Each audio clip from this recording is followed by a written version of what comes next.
Bienvenue dans ce débat élection législative qui concerne la 9e circonscription des Yvelines. Débat entre Bruno Millienne, bonjour. Bonjour. Vous êtes député sortant, candidat Ensemble Modem dans cette circonscription, et Laurent Morin, bonjour. Bonjour. Vous êtes le candidat RN et vous êtes le premier RN qualifié au deuxième tour dans ce département, hein. Alors, on va parler évidemment d'un certain nombre de problèmes. Je vais vous présenter très brièvement cette 9e circonscription qui se situe à l'ouest des Yvelines, qui comprend 4 cantons, le canton d'Aubergenville, le canton de Bonnières-sur-Seine, celui de Guerville et celui de Houdan. C'est une circonscription plutôt rurale, mais il y a une grande ville qui est les Mureaux, et puis il y a aussi la ville d'Aubergenville. Historiquement, c'est une circonscription qui a été tenue longtemps par la droite. Il y avait un député assez connu qui était Henri Cuq. Et puis, vous avez été élu, Bruno Millienne, en 2017, et vous demandez aux électeurs de vous refaire confiance. On va regarder les résultats du premier tour. Alors, Bruno Millienne, vous êtes en tête avec 26,34% des voix, soit 11 275 voix. Vous êtes suivi par Laurent Morin avec 22,45% des voix, 9 613 voix. Vous étiez talonné d'ailleurs par le candidat de la NUPES. Ça s'est joué à très peu, hein. Vous avez 22,45, il avait 22,25% des voix. Le candidat de la NUPES a fait un très fort score au Mureaux, mais au Mureaux, on a noté beaucoup d'abstention, 70%, je crois, d'abstention. Alors, on va commencer peut-être par cette question. Je vais commencer avec vous, puisque le tirage au sort en a décidé ainsi, Bruno Millienne, avec cette abstention. Comment vous l'expliquez, justement? Elle est plus forte d'ailleurs que dans cette circonscription que dans le reste des Yvelines, puisqu'elle a un peu plus de 52%. Comment vous expliquez cette abstention alors qu'il y a une offre politique qui est quand même très forte? C'est toujours le même débat. De toute façon, on voit bien que sur cette circonscription-là, c'est en général la circonscription où l'abstention est la plus forte sur les scrutins. Et là, ça glisse de plus en plus. C'est une progression lente mais certaine. Donc il va falloir changer des habitudes politiques de manière assez drastique. C'est la raison pour laquelle, vous savez bien, j'ai monté un think tank que j'ai mis entre parenthèses pendant les élections présidentielles et législatives pour essayer de reconnecter les citoyens avec la chose publique. Je ne parle pas de politique, je parle de choses publiques, avec des débats qui s'instaurent entre des grands témoins sur un thème particulier et des citoyens, moi n'étant là que comme loyal, on va dire, maître de cérémonie, et pouvoir répondre aux questions logistiques que se posent les citoyens.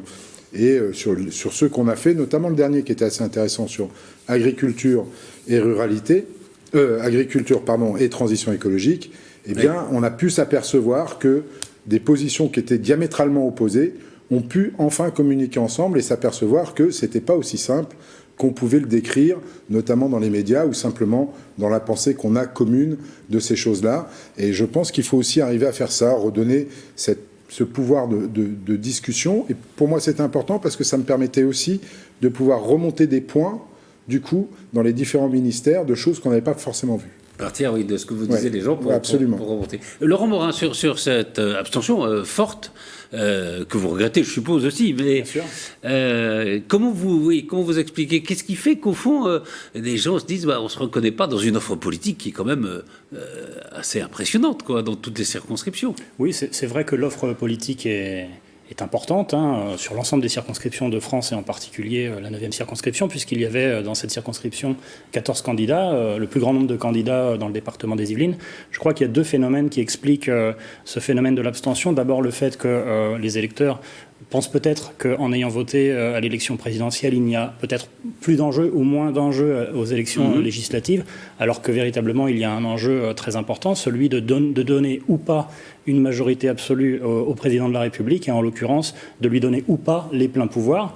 Donc évidemment c'est un enjeu important. Et puis le deuxième phénomène peut-être, c'est le fait que de plus en plus d'électeurs ne se retrouvent plus, ne sont plus représentés à l'Assemblée nationale, et ceci est dû au fait que la proportionnelle n'est pas mise en place de manière totale ou partielle.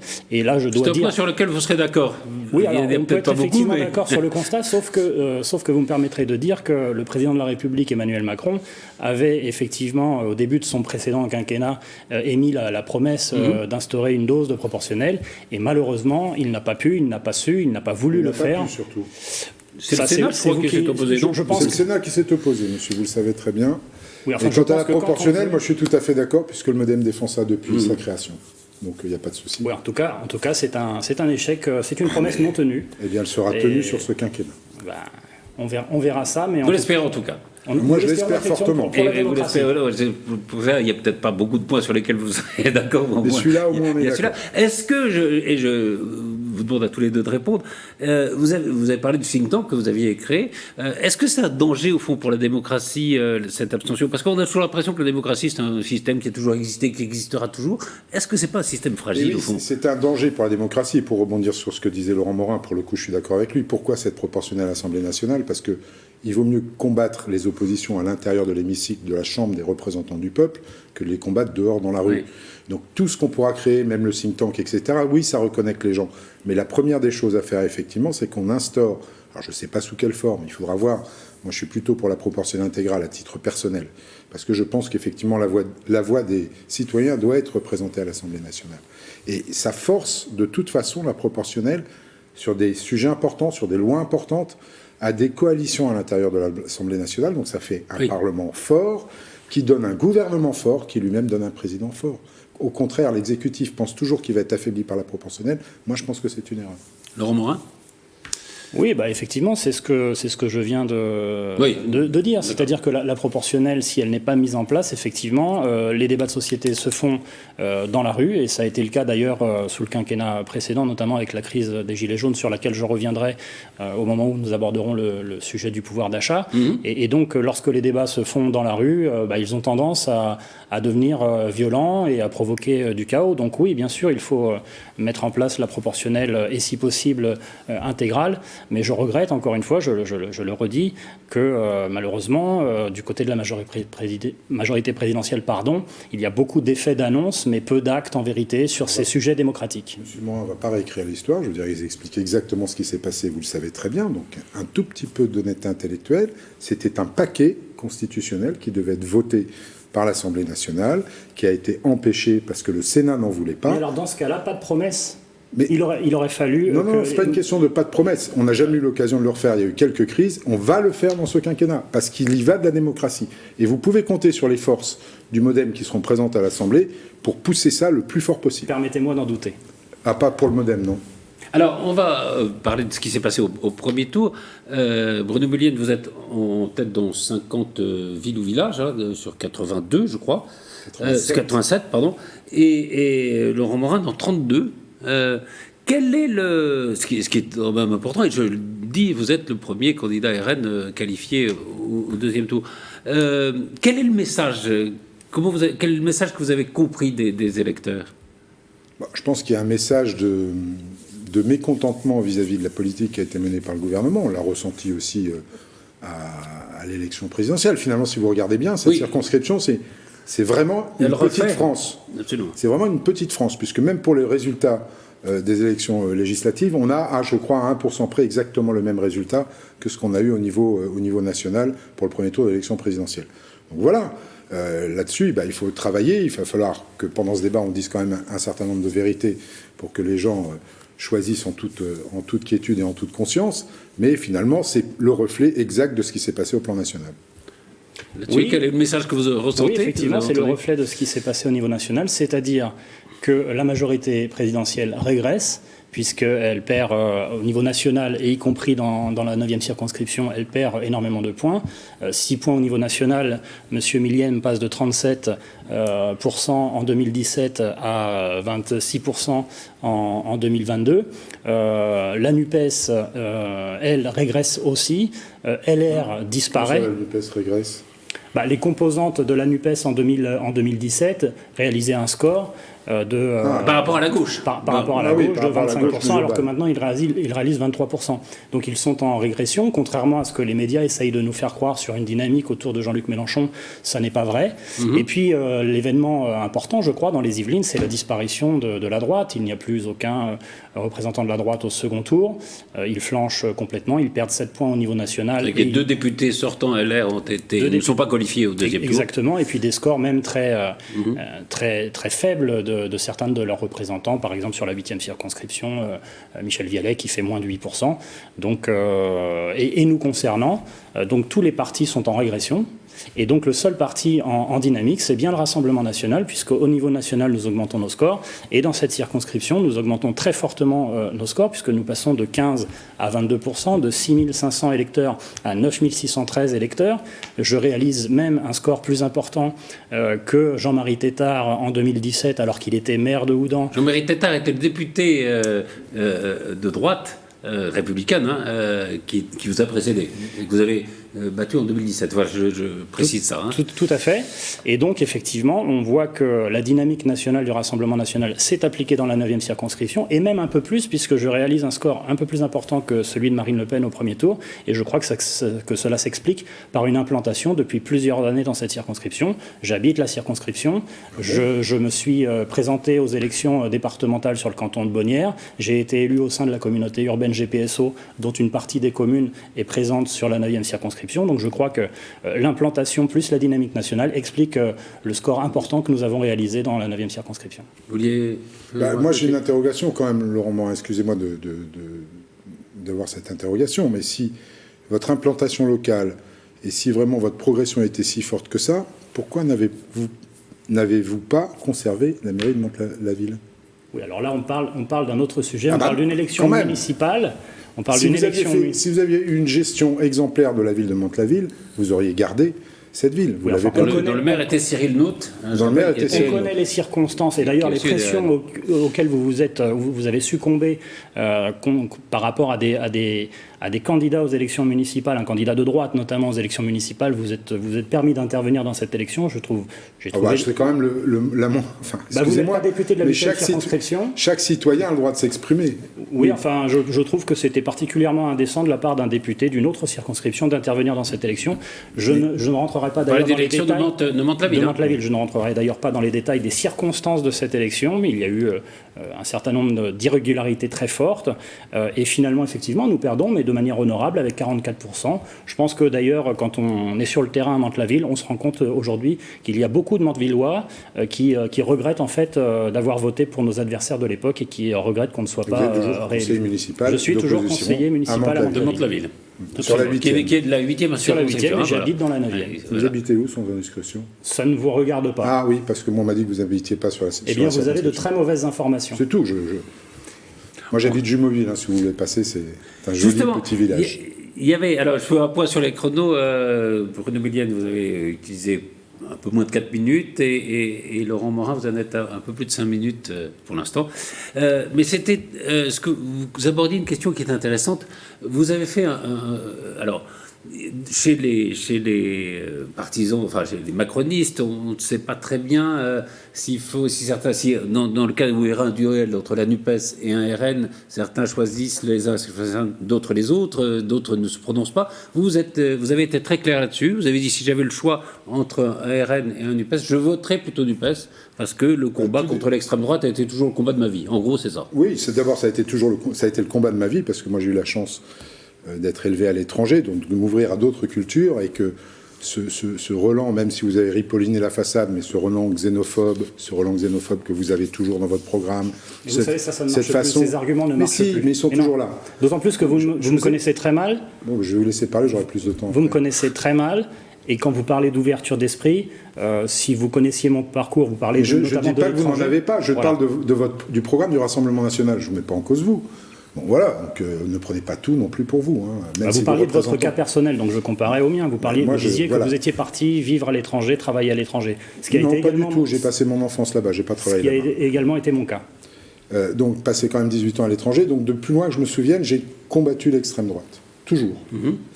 NUPES, ça dépend des candidats. Moi, j'oublie pas que dans cet attelage baroque, oui. il y a quand même des socialistes, des communistes et des écologistes. Et moi, mon sentiment, tel que je livre à chaque fois qu'on me pose la question, c'est que je pense qu'au moins pour les socialistes, puisque je pense qu'ils auront un groupe à l'Assemblée nationale, cet attelage va s'arrêter assez vite. C'est-à-dire que dès que tout le monde sera mis en place, eh bien, NUPES va exploser parce qu'il y a trop de différences programmatiques entre la France insoumise et les socialistes. Ils ne peuvent pas rester comme ça, parce que d'abord, il y a encore beaucoup de gens de gauche, il y a beaucoup de sociodémocrates qui existent, et si le Parti socialiste veut mourir, mais il n'a qu'à suivre comme un seul homme Jean-Luc Mélenchon, et le Parti socialiste mourra. Donc je pense que cette alliance, qui est une alliance de circonstances uniquement pour les élections, ils ont bien réussi leur coup, parce que quand on regarde les sondages, ils vont arriver quand même avec ils vont augmenter le nombre de leurs... Ils vont augmenter le nombre de leurs députés, n'est qu'une alliance de circonstances. C'est pour cela que d'un côté, j'ai effectivement le Rassemblement national, qui a le mérite au moins de ne pas se cacher derrière son petit doigt et qui reste Rassemblement national. D'ailleurs, ils n'ont pas fait d'accord avec Reconquête, je suis obligé de vous le concéder, d'accord ?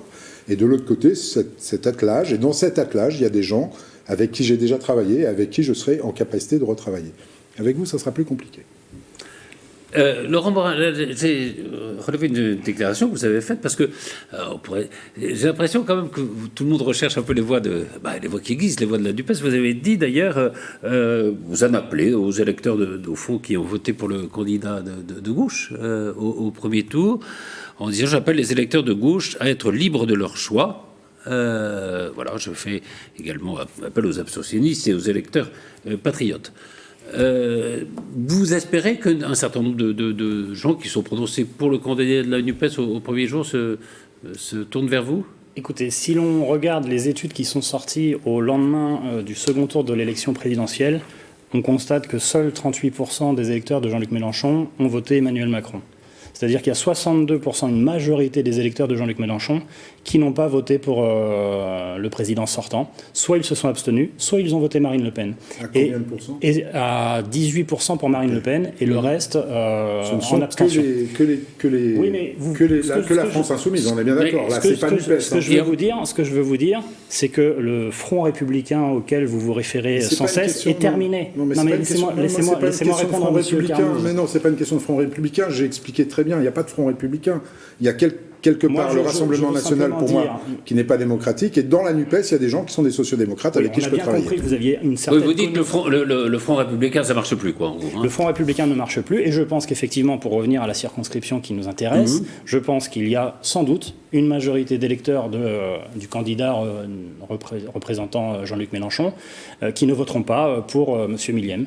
Tout simplement parce qu'ils vont s'attacher aux idées et pas aux effets d'annonce, pas aux postures politiques. Et les idées, quelles sont-elles ? Eh bien, ce sont les idées de la Macronie, c'est-à-dire une déconstruction sociale, un saccage du système social. Et je pense que les électeurs de Jean-Luc Mélenchon ne veulent pas cela, ne veulent pas une retraite à 65 ans, ne veulent pas la déconstruction de notre système social pour lequel les Français se sont battus depuis très longtemps. Et je pense qu'ils reproduiront sans doute la proportion approximativement que je vous ai citée, la proportion qui a été celle de l'élection présidentielle. Et je pense, d'ailleurs j'en ai rencontré sur le terrain un certain nombre de militants de Victor Paillac qui me disaient effectivement leur rejet, qui était le candidat de Jean-Luc Mélenchon de NUPES, et qui me disaient leur rejet de manière générale, et ça n'a rien à voir avec les personnes bien sûr, mais le rejet de la politique incarnée par M. Macron, par M. Millien. Et il est tout à fait probable qu'une grande partie de cet électorat se retrouve sur ma candidature. Est-ce que vous plaidez pour ce qu'on appelle parfois une alliance des populistes, au fond ? Et parce qu'on dit parfois que la gauche mélenchoniste est populiste et que la droite de Marine Le Pen est populiste. C'est-à-dire que je pense qu'il y a une division artificielle effectivement du peuple et qu'aujourd'hui nous sommes face à un gouvernement et à un pouvoir oligarchique qui concentre l'ensemble des pouvoirs, les pouvoirs technologiques, les pouvoirs médiatiques, les pouvoirs politiques, les pouvoirs financiers, et que face à ça, si le peuple reste divisé, il sera écrasé, comme il l'a été les 5 dernières années, il le sera encore plus dans les 5 prochaines années. D'ailleurs, la majorité présidentielle a d'ores et déjà dit que dès cet été, ils mettront en place des réformes radicales et profondes. Donc c'est pour ça que moi, personnellement, je pense que la majorité présidentielle peut être définie comme l'extrême centre. Et moi, j'appelle à tous les électeurs, quels qu'ils soient, à faire barrage à cet extrême-là, à l'extrémisme de M. Macron. Est-ce que vous voulez répondre à ça? Parce que vous avez 2 minutes de retard, donc vous avez un peu de temps pour répondre si vous voulez. Avant que... contre Macron, bon, ça on l'avait bien compris, au moins vous avez un point commun avec la on NUPES. Au programme. Je pense qu'on va oui, après on va parler des 3 thèmes dont on va parler, mais à moins que vous vouliez en parler tout de suite. C'est marrant parce que moi aussi j'ai rencontré des électeurs de Victor Paillac qui me disent exactement l'inverse de ce que dit M. Laurent Morin, mais ça prouve bien que les avis sont partagés là-dessus. Peut-être que ceux que vous avez rencontrés étaient un petit peu plus radicaux que ceux que j'ai rencontrés. C'est pour ça que je pense que les sociodémocrates sauront faire les choses, la part des choses. Et puis on verra bien. De toute façon, personne n'est comptable des électeurs de personne. Donc voilà. La seule chose qu'on peut faire, c'est essayer de convaincre les gens entre un programme qui est réaliste, économiquement tenable, si on parle d'économie, et puis un programme qui l'est un petit peu moins. Mais ça, je suppose qu'on va rentrer dans la discussion plus avant là-dessus. Alors, on peut aborder le thème, un des thèmes qui est très important, c'est celui du pouvoir d'achat. Surtout dans une circonscription rurale, je le disais, donc où il y a sans doute un problème fort qui se pose de ce point de vue. Vous voulez commencer, Bruno Milian, là-dessus ? Ou si vous voulez. Moi, je voudrais simplement dire une chose, c'est que je ne pense pas qu'on ait attendu la fin du quinquennat pour parler pouvoir d'achat. Il y a quand même des choses qui ont été faites que les gens ont peut-être un petit peu oubliées, entre la suppression de la taxe d'habitation, les primes Macron, l'augmentation du minimum VS, de l'allocation adulte handicapé, qui ne s'était pas fait depuis au moins 20 ans. Donc on est comptable, on arrive avec une situation donnée, on est comptable de cette situation, on l'a quand même améliorée. Et puis il y a des gens qui ont oublié une chose, c'est la suppression des cotisations salariales. Je ne sais pas si vous venez ça, c'est tombé en 2018, et ça a quand même fait, alors vous allez me dire c'est pas beaucoup, mais en pourcentage par rapport à un SMIC, ça représente quand même quelque chose, c'est fait 17 € net par mois en plus pour quelqu'un qui est au SMIC. À l'époque, on était dans aucune crise. Donc c'était vraiment de l'augmentation de pouvoir d'achat que donnait le gouvernement à tous les citoyens hors période de crise. Et là, tout ça, mais on en a fait bien d'autres. Vous savez, des avancées sociales, on en a fait. Il y en a une qui me revient en mémoire parce que je pense un petit peu aux femmes dans ces cas-là. C'est notamment le fait que maintenant, une femme divorcée, dont le mari est indélicat et ne paye pas les pensions alimentaires, s'adresse directement à la CAF et reçoit sa pension alimentaire, et c'est l'État qui se retourne vers le mari. Toutes ces petites choses. Alors évidemment, nous, c'est pas des slogans. Hein. On ne dit pas on va faire le SMIC à temps, on ne dit pas on fait la retraite à 60 ans, on en reparlera peut-être, mais la retraite à 160 ans sans savoir comment, enfin j'ai compris, moi j'ai pas tout compris, mais j'ai compris que c'était à 60 ans à condition de commencer à travailler avant 20 ans. Pas beaucoup de gens qui travaillent avant 20 ans. Parce que le problème, c'est vous ne connaissez peut-être pas, mais il y en a. Il y en a, oui, mais il y en a quand même un peu moins. Et puis surtout aussi cette histoire de supprimer l'impôt sur le revenu pour les jeunes de moins de 30 ans. Ben, si vous êtes un start-upper ou un joueur de foot qui gagne des millions à 29 et 30 ans, vous n'allez pas payer l'impôt, alors que l'ouvrier à 31 ans, lui, il va payer plein pot. Donc il y a quand même dans ce que vous mettez, et puisqu'on est sur le pouvoir d'achat, je vais revenir un tout petit peu sur l'histoire de la TVA, parce que la TVA, c'est bien beau, mais vous le savez en plus, c'est ça qui est terrible. C'est en cela où vos propositions, Patrice Carmouze le disait tout à l'heure, sont qualifiées un petit peu de populistes. Vous dites que vous allez baisser la TVA, vous allez mettre la TVA à 0 sur les produits de première nécessité. Mais la baisse de TVA n'a jamais profité aux citoyens. D'abord, c'est injuste, parce que vous mettez à 0 pour tout le monde, donc c'est pas ciblé. Je suis désolé, hein, le gars qui roule en Ferrari, il n'a pas besoin qu'on lui mette la TVA à 0. Hein. Celui qui a besoin de pouvoir d'achat, c'est celui qui est au SMIC. Donc, c'est injuste et ça n'a jamais profité réellement aux citoyens. Je vais prendre le dernier exemple en date. C'est pas compliqué. La TVA qu'on a baissée pour les restaurateurs. 14,1% de moins. Bénéfice pour le consommateur, 1,9%. Oui, donc, faire croire aux gens que quand vous allez passer de 5,5 à 0 pour l'alimentation, par exemple, pour les produits de première nécessité, ils vont gagner 5,5 de pouvoir d'achat, c'est factuellement faux. En plus, cette mesure-là, je ne sais pas où vous récupérez l'argent, il va falloir faire des impôts. 110 milliards, ça coûte votre programme par an. 110 milliards. Alors, le programme, effectivement, dans lequel il y a ces mesures qui ont été proposées par Marine Le Pen pendant l'élection présidentielle et que nous porterons à l'Assemblée nationale par l'intermédiaire de notre groupe que nous allons, je pense, réussir à constituer de manière puissante, ce sont des propositions. Bruno Milian n'a sans doute pas étudié précisément le projet de Marine Le Pen, mais ce sont des propositions qui sont chiffrées, créés et qui sont financés. Financé par quoi? Parce que tous les économistes disent que ça ne l'est pas. Hein. Oui, enfin, vos économistes... Non, pas les miens. Non, mais pas... Qui viennent. C'est pas les miens, moi. Pas de leçons, s'il vous plaît, et non, un peu d'humilité. Pas de leçons et un peu d'humilité sur les experts auxquels vous faites référence. Parce que ces experts, et notamment un certain nombre qui font partie de ceux qui vous conseillent, nous ont amené aujourd'hui dans le mur. La dette a explosé. Vous êtes en déficit public.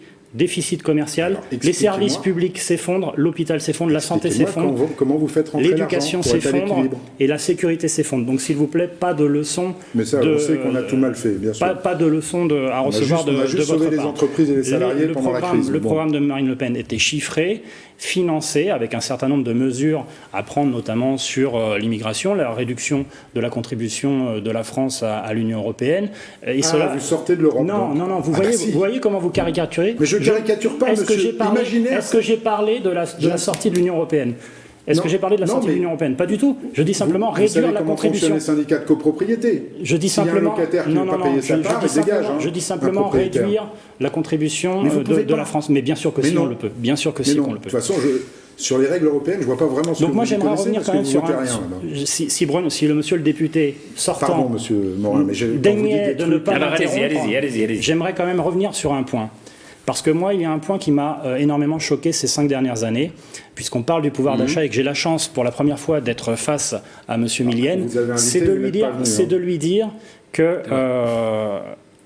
j'ai été particulièrement choqué par le zèle dont il a fait preuve sur les plateaux de télévision pendant quasiment une année, tous les samedis, à soutenir une répression féroce contre des citoyens qui, justement, étaient pris à la gorge par le problème du pouvoir d'achat.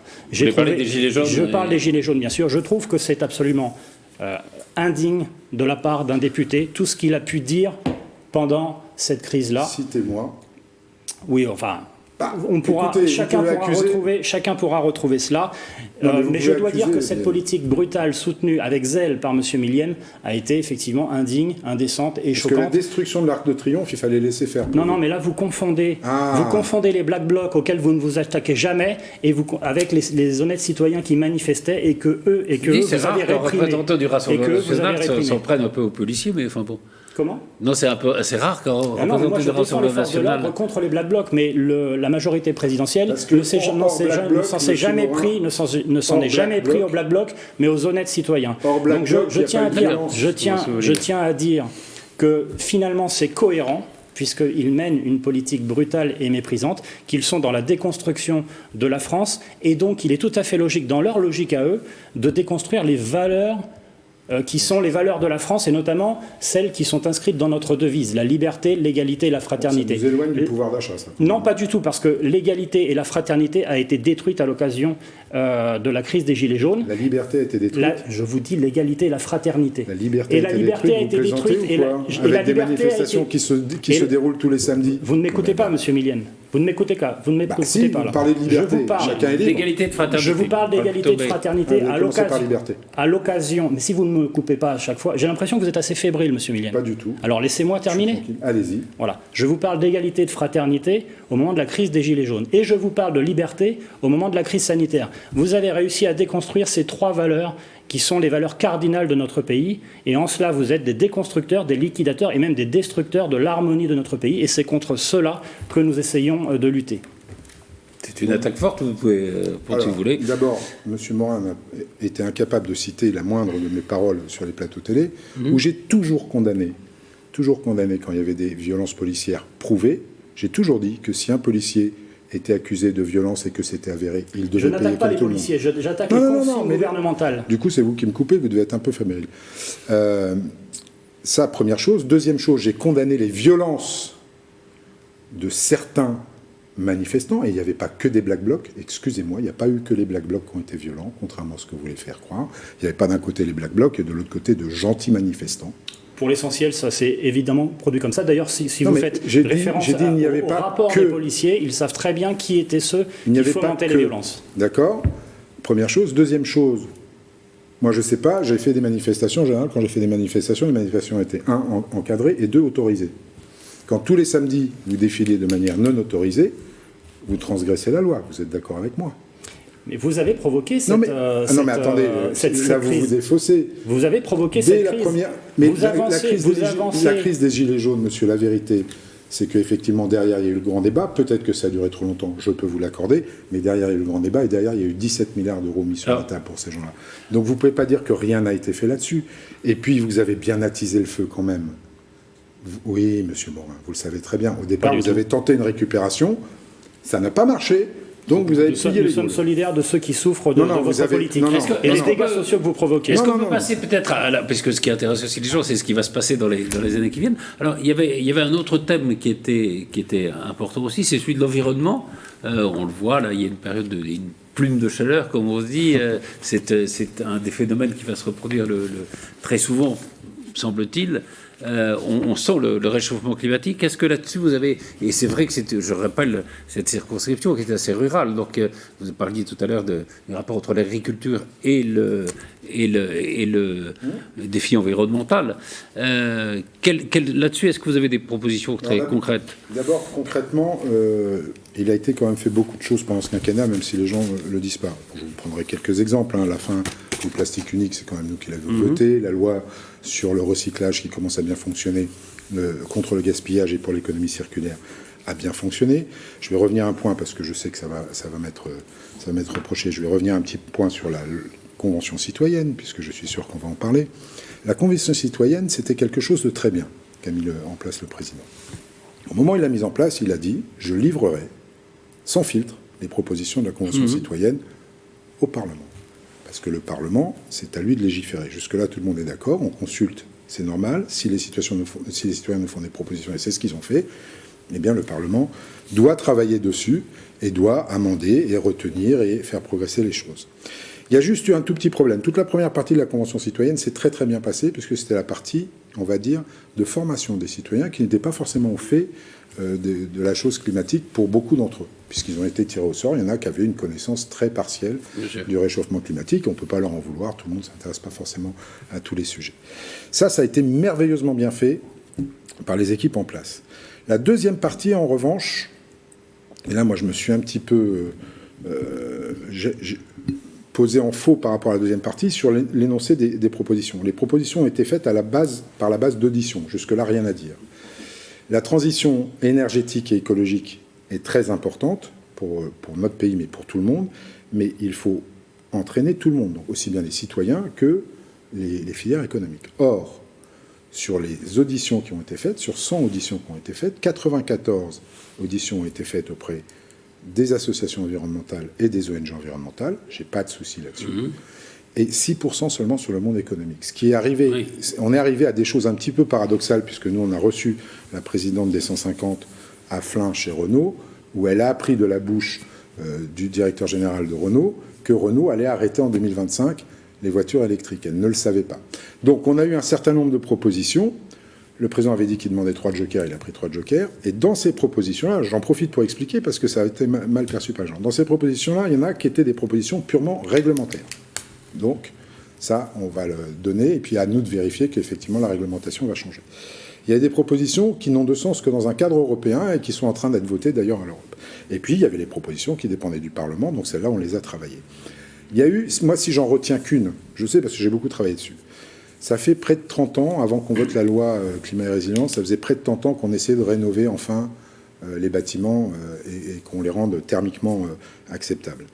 Toutes ces passoires énergétiques qui sont placées en FSG.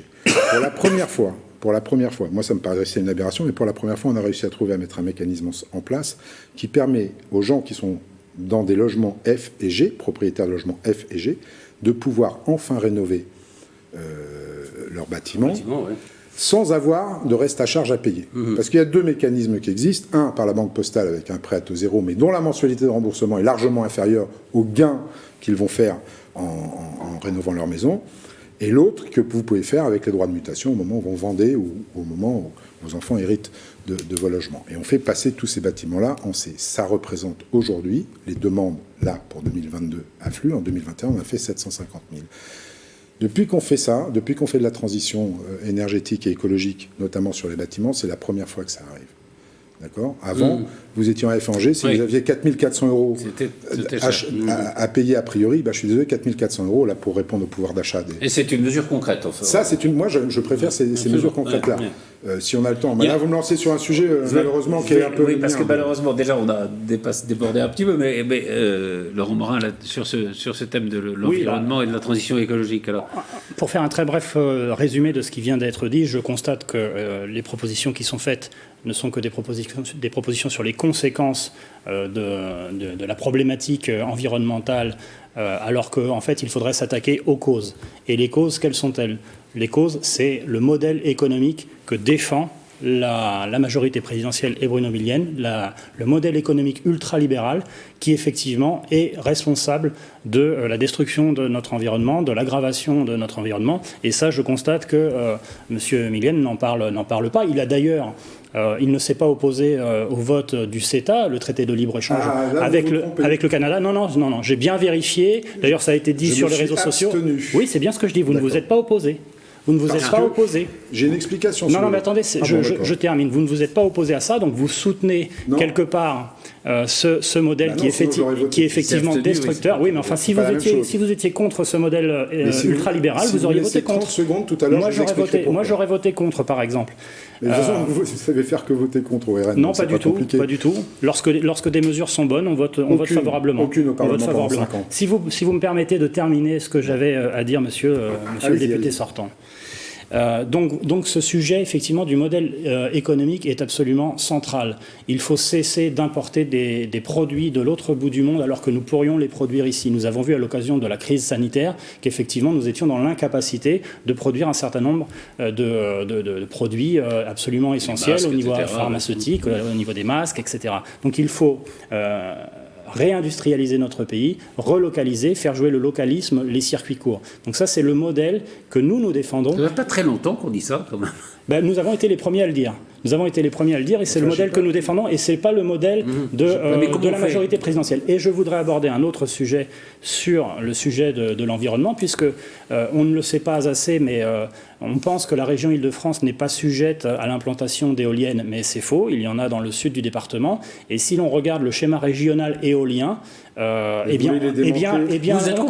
êtes contre les éoliennes ? Si l'on regarde le schéma régional éolien, on constate que dans la 9e circonscription, il y a toute une zone qui pourrait être susceptible d'accueillir des éoliennes à terme. Et effectivement, nous, le Rassemblement national, et moi en particulier, puisque je suis très attaché à l'environnement, vous parliez tout à l'heure de vos expériences à l'étranger.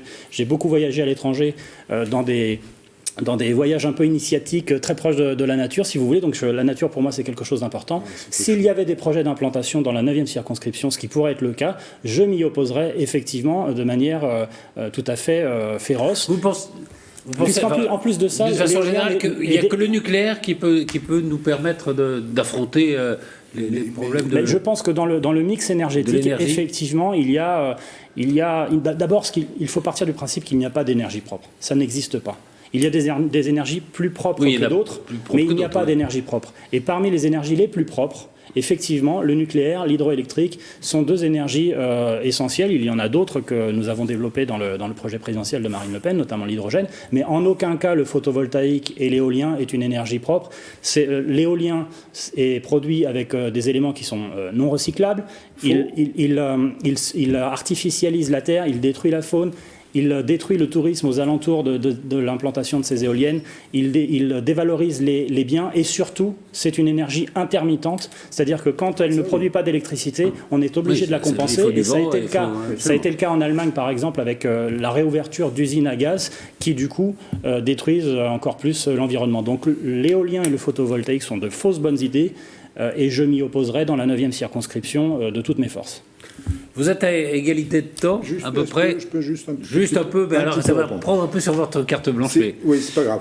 C'est factuellement faux sur le recyclage des éoliennes. Les pales sont non recyclables. L'éolienne aujourd'hui, les nouvelles qui sortent, elles sont recyclables à 93%. Enfin, Quant au socle, celui qui a mis l'éolienne est tenu de l'enlever.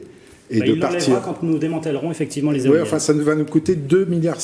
Et c'est un choix, monsieur Et 20 Millienne. 000 Quand emplois. on fait de la politique, c'est un choix. Et 20 000 emplois, ça vous pose pas de problème, les emplois, vous qui défendez Et le les emplois peuple. pourront être développés dans le bien développement sûr. de l'hydrogène, par J'en exemple. enlève 20 000 là, j'en retrouve 20 000 là-bas, il n'y a aucun problème. Sur le sujet de c'est un coup l'emploi, de vous passe-passe. n'avez Oh, là aussi excusez-nous, aucun mais sujet alors là, excusez-nous, qui a fait baisser le chômage? Vous n'avez pas fait baisser le chômage. Si on au plus regarde bas toutes depuis 40 ans pour les jeunes. Si on regarde toutes Chez les nous, catégories, monsieur, il n'y a les pas mêmes de mesures, baisse de pas le temps, chômage. parce que les mêmes mesures depuis toujours. Je vais répondre à ça. Donc, si, voilà. si l'on regarde les chiffres du chômage, toutes catégories confondues, il n'y a absolument pas de baisse. Et surtout, il y a une ubérisation, une précarisation des emplois qui sont créés, aussi bien chez les salariés que dans les micro-entreprises. Et ça n'est pas une solution, je pense, décente pour les travailleurs et les jeunes chefs d'entreprise que de leur proposer cette précarisation de la société. Mais les entreprises, quand même, demandent des salariés, non?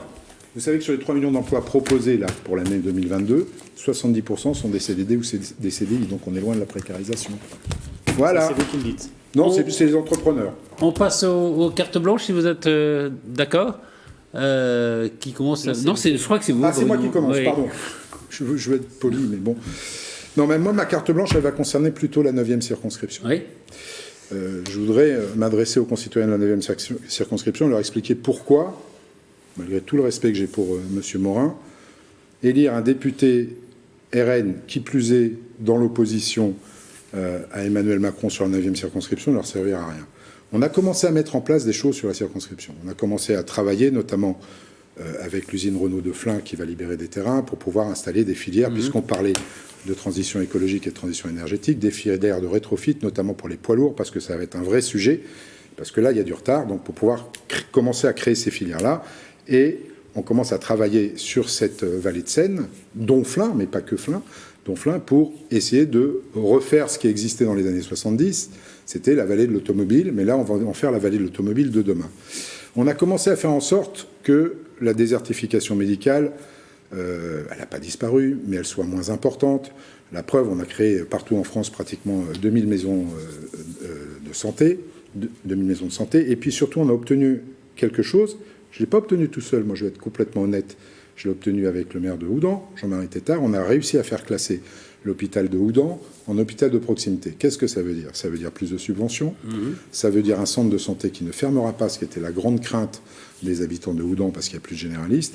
Et ça veut dire aussi un mammographe neuf. Et puis la dernière chose qu'on va essayer d'obtenir, c'est un centre d'urgence des urgences, je dirais, de la bobologie, pour essayer de désengorger Dreux et Rambouillet. On a commencé à travailler avec les agriculteurs. Plus de 10 secondes. Hein. Ouais, avec les agriculteurs. Et là, notamment, ils me font confiance, puisqu'il se trouve que le ministre de l'Agriculture, qui va prendre les pas de Julien de Normandie, est un ami très cher depuis longtemps. On a déjà commencé à travailler pour la loi agriculture qui vient. Et la transition énergétique, je fais déjà partie des équipes d'Agnès Pannier-Runacher, qui vient nous voir à Houdan ce soir, d'ailleurs, à partir de 18h30. Donc voilà, si vous ne m'élisez pas sur la 9e circonscription, tout ce qu'on est en train de mettre en place ne sera pas parce que M. Morin n'aura aucun levier, car aucun accès au ministère. Monsieur Morin, Laurent Morin. Oui, bien écoutez, je pense que ce second tour de l'élection législative dans la 9e circonscription est une opportunité. Une opportunité pour la 9e circonscription, une opportunité pour les électeurs de cette circonscription, pour les habitants, car ils ont l'opportunité, pour la première fois dans les Yvelines, de faire barrage à ce que je nommais tout à l'heure l'extrême centre. Et cette politique brutale et méprisante qui a été mise en œuvre pendant 5 ans et qui ne manquera pas d'être mise en œuvre pour 5 ans supplémentaires, puisque je l'ai dit tout à l'heure, les annonces ont déjà été faites, il y aura des réformes brutales et profondes. Donc j'appelle les électeurs de gauche à voter pour moi, car sans cela, ils auront le saccage de notre système social et la réforme des retraites, de la retraite à 65 ans. J'appelle les électeurs de droite à voter pour moi, car je serai le défenseur de l'identité et de la sécurité. Nous n'avons pas parlé ce soir des événements honteux du Stade de France, mais je crois que c'est l'exemple de la faillite en matière de sécurité de la majorité présidentielle et une honte pour la France au niveau international. Donc j'appelle les électeurs de droite à voter pour moi pour cela. Et j'appelle également les électeurs qui ont voté pour Bruno Millienne au premier tour à réviser leur vote, car je pense qu'avec la politique que M. Macron mène, ils finiront par en être victimes d'une manière ou d'une autre sur un certain nombre de sujets qui les touchent de manière proche, comme la sécurité, le pouvoir d'achat, etc.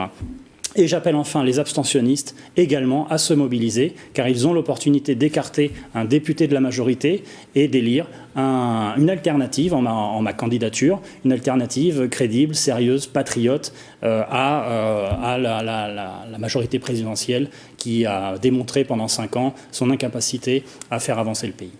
Il vous reste encore quelques secondes, si vous, ou alors vous les abandonnez. Ou voilà. Sinon, j'ai peut-être une question. Quand Bruno Millienne dit oui, d'accord, vous pouvez, si vous élisez Laurent Morin, au fond, il va être un opposant, il va pouvoir rien faire dans cette circonscription. Mais l'objectif est effectivement de limiter la casse et de ne pas donner les pleins pouvoirs à Emmanuel Macron. Donc il s'agit de constituer un groupe puissant à l'Assemblée nationale, de députés patriotes du Rassemblement national, qui permettront d'une part de faire des propositions de bon sens sur tous les sujets, mais d'autre part de s'opposer aux mesures qui ne manqueront pas d'être brutales, je l'ai dit, et méprisantes, comme nous l'avons vécu pendant 5 ans. Donc il est très important. Je pense que véritablement, la 9e circonscription, les électeurs de cette circonscription ont l'opportunité de marquer le coup dans le département des Yvelines en votant pour une candidature patriote. Eh ben, on aura la réponse dimanche prochain, dimanche soir. Alors, voilà, vous avez parlé de 19 minutes 20, vous avez parlé de 19 minutes 10, ça vous va? Très bien. Acceptez les 10 secondes. Je parlais un peu plus. Merci en tout cas à tous les deux. Et puis maintenant, c'est donc aux électeurs de la 9e circonscription de se prononcer. Ça sera dimanche prochain. Merci. Merci à tous les deux.